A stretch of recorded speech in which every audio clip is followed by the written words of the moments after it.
प्रभु अनुग्रह करी से कोल गोटे सन्तान देले आदम कहला परमेश्वर को सहायता मोर एक नर सन्तान लाभ से नाम कहीदेला से जीवन यापन करते आहरी वर्षे पर निश्चित भाव बड़ी उत्सर्ग कले वर्षे कि 2 वर्ष जब 3 वर्ष गैप देखा बोले 3 वर्ष पर्यंत बड़ी उत्सर्ग कला प्रभु को आशीर्वाद हेतु से आउ गोटे सन्तान जन्म है तार नाम हेबल स्थायी बोलते ये प्रकार भाव आदम हवा कईन हेबल जीवन यापन करुले एवं समय क्रमे कईन हेबल 2 भाई जाक बड़ी उत्सर्ग करने कईन कृषि कर्म करुला हेबल पशुपालन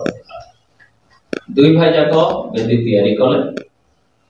कईन निज क्षेत्र उत्पन्न शस्य आनी उत्सर्ग कला किंतु हेबल तार उठर एक पशु नहीं बड़ी उत्सर्ग कला आ परमेश्वर हेबलर बलि को ग्रहण कले कईनर बलि को अग्राह्य कले एथि निमंते कईन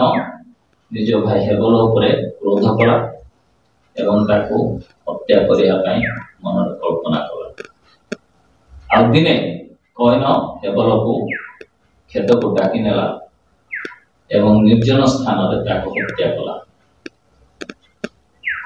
आ हेबलर रक्त भूमि परमेश्वर को डाक देला तेणु परमेश्वर कईन को पचारे तो भाई हेबल क्यों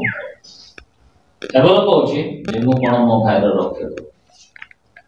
प्रभु कहले तुम भाईर रक्त भूमि मत डाक जेहेतु तुम भाईर रक्त भूमि ग्रहण करूँ आवश्यकता है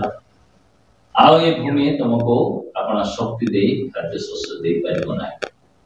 बरंच से अंटा और कुखुरा गछ उत्पन्न से तुम पलातक भ्रमणकारी कईन प्रभुंर ये प्रकार कथा शुणिकी भय कौच हे प्रभु ये दंड मो असह्य कारण मु पलातक भ्रमणकारी हेले एपरी हे जे मत जे कहीं देखे से मत बद्ध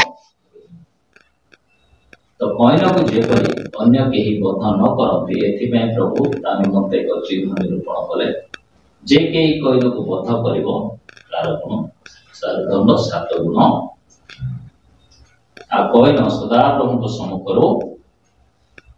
बाहरी जाए आहुरी पूर्व दिग को जाए नोद नामक देश में बास